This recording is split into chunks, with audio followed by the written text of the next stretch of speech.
kama mkulima, there are some things you're not supposed to miss. Right from day one, you can tell if you have a quality chick or a low quality chick. Angalia hapa, kuna kitu nataka kuwachanua leo.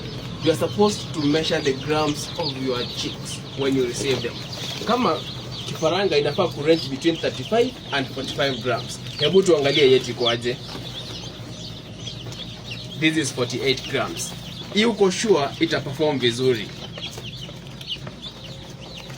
47 grams, very quality.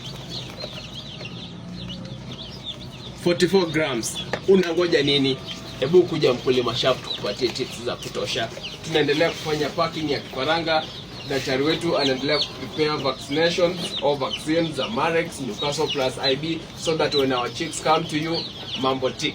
Give us a call 0704 441 628 ukwe plan.